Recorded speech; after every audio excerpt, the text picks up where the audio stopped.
about our next artiste. She's a poet, a woman after my own heart, except her poems don't stand a draw. Hers are published. Her latest collection is called The Way the Crocodile Taught Me. It sounds like a super purchase to me, for a friend, a loved one, or just for yourself. In fact, you can do that in the downstairs lounge later on. Anyway, please welcome to the stage, Katrina Naomi.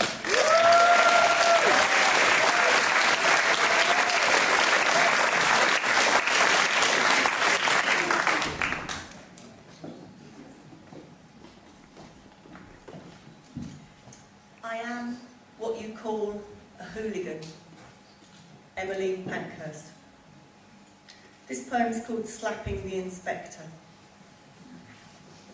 I extended my hand and connected, just to the left of his fine moustache, his ruddy cheek grown ruddier. Trouble was, he'd guessed my intention. I had to hit him twice just to get us arrested.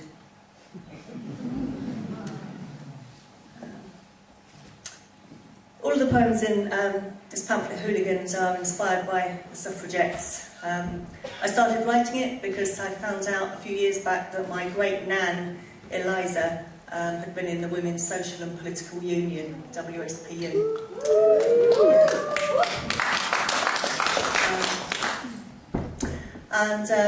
I wanted to research working class suffragettes and write poems about them.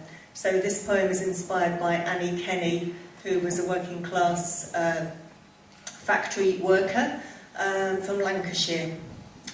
And one of the things that many suffragettes did once they got arrested was to go on hunger strike. And Annie Kenny went on numerous hunger strikes. This is a quote from Annie Kenny. When you're on hunger strike and thirst strike, your suffering is very great. Your tongue is swollen, your lips are swollen, and your mouth is swollen. The whole body twitches.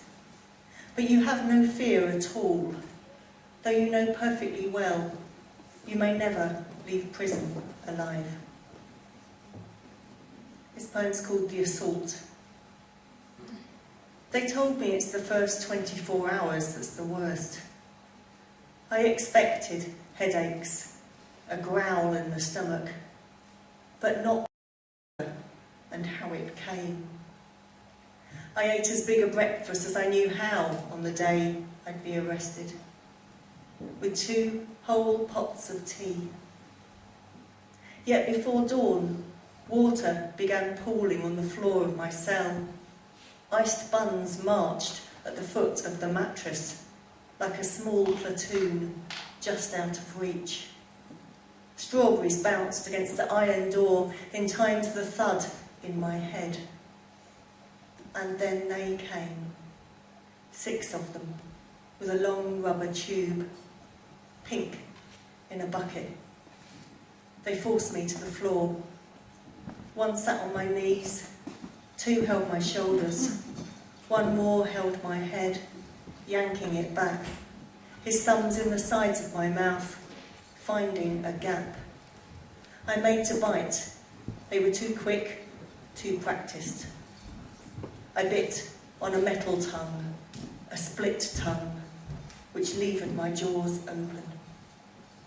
Then came the tube, up and out of its pail. I tried to scream, but was held. The tube shone to my lips. I gagged and retched while they pumped a lumpy liquid down my throat and all the way into my guts. After it was done, the tube withdrawn, I was sick, bringing up milk and blood. The doctor slapped me on the face and was gone.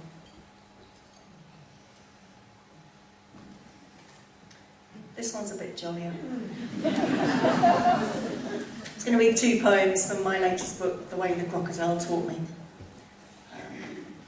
This poem is called Bestial, and it's after the poet Manisa Alvey.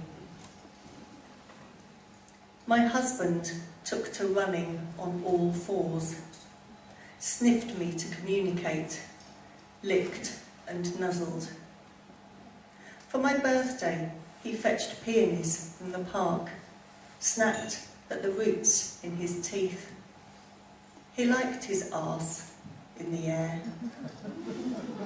Balls swinging like a lion's in their hairy nest. His shoulder blades triangled, winged, as if he might leave rectangular contact with earth, become a little Pegasus. Instead, he upped his mileage. 4 legs good, he'd quote, at marathon officials.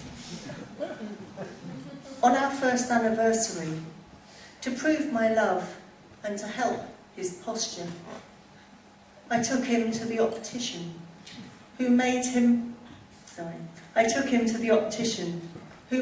spectacles with upward reflecting mirrors to keep his spine in line with his neck.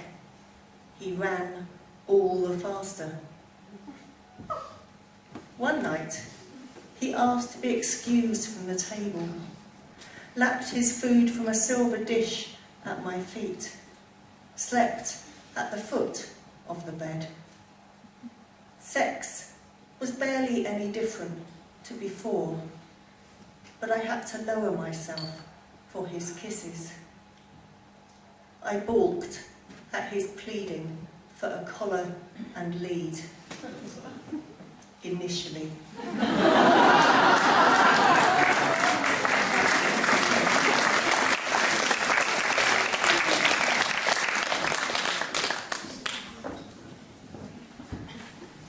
This is my last poem. It's the title poem. It's called The Way the Crocodile Taught Me. I swooned at the large god of him, sunning, a tooth for every day of my life. He performed his run along the bank as males do. I brought my boat closer. He took to following at a distance. I wasn't taken in. Knew his 4-chambered heart pumped love out and in and out. Knew his tongue had few good uses. Knew all about his grin. Yet whoever said he was cold-blooded has never truly known this beast. He brought out the prehistoric in me. I dived. We swam belly to belly to where the Niles meet. Tussled as we thrashed among the weeds. After, I lay the length of him, a limestone lilo, studs patterning my skin. He smiled at me often, taught me all he knew. Years later, when a man tried to drag me under, I practiced the force my lover had held back, levered my small jaws open to their furthest extent, splashed them down on the human's arm. My attacker still carries the mark of my smile. Thank you.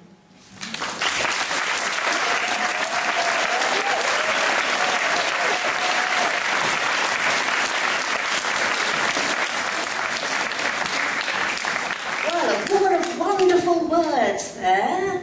Absolutely marvellous.